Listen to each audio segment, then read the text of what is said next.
শেখ হাসিনা সহ ৩ আসামির মানবতাবিরোধী অপরাধ মামলার বিচারিক কার্যক্রম শেষ হয়েছে।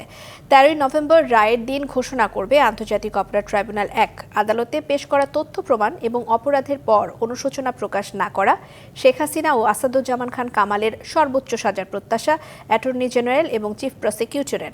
তবে আসামি পক্ষের দাবি, অভিযোগ প্রমাণ হয়নি, খালাস পাওয়া উচিত তাদের। আর রাজসাক্ষী সাবেক আইজিপি চৌধুরী আবদুল্লাহ আল মামুনের বিষয়ে আদালত চূড়ান্ত সিদ্ধান্ত দেবে বলেও জানান আইনজীবীরা।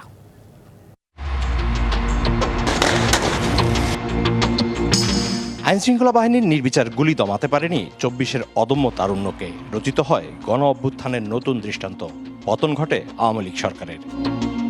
২৪-এর গণ আন্দোলন দমাতে সংগঠিত মানবতাবিরোধী অপরাধের দায়ে সাবেক প্রধানমন্ত্রী শেখ হাসিনা, সাবেক স্বরাষ্ট্রমন্ত্রী আসাদুজ্জামান খান কামাল ও সাবেক আইজিপি চৌধুরী আবদুল্লাহ আল মামুনের বিচার শুরু হয় আন্তর্জাতিক অপরাধ ট্রাইব্যুনালে। ৩রা আগস্ট থেকে একটানা ২৮ কার্যদিবসে ট্রাইব্যুনালে এসে সাক্ষ্য দেন ৫৪ জন। পেশ করা হয় ২১টি ভিডিও ও ৪টি অডিও ক্লিপ।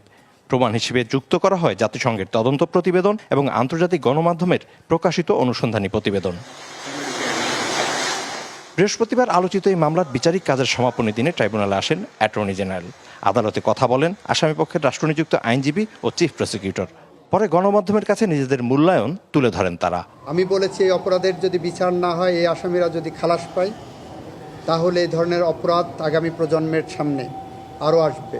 ৫ বছরের শিশু এভাবে গুলিবিদ্ধ হয়ে মারা যাবে, ১০ বছরের আনাস গুলিবিদ্ধ হয়ে মারা যাবে।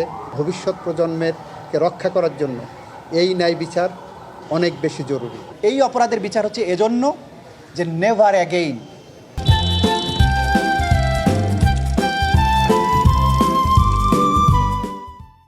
বাংলাদেশে কখনো আর এরকম দিন যেন ফিরে না আসে। তো অনুশোচনাহীন এরকম হত্যাকারীদের ব্যাপারে আদালতের দৃষ্টিভঙ্গি স্বচ্ছ থাকা উচিত, যে এরা কোনো রকমের অনুকম্পা পাবার যোগ্য নয়। তবে বিচারিক কার্যক্রমের শেষ দিনে এসেও সাবেক আইজিপির বিচারের দাবি জানায়নি রাষ্ট্রপক্ষ।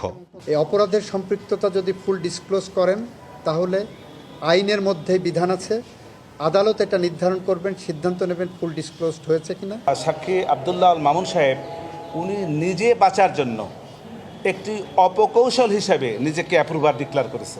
চলতি বছরের ১০ জুলাই আনুষ্ঠানিক বিচার শুরুর পর থেকে ১০৬তম দিনে এসে শেষ হয় আলোচিত এই মামলার বিচার, যেখানে দেশি বিদেশি গণমাধ্যমের উপস্থিতি ছিল চোখে পড়ার মতো।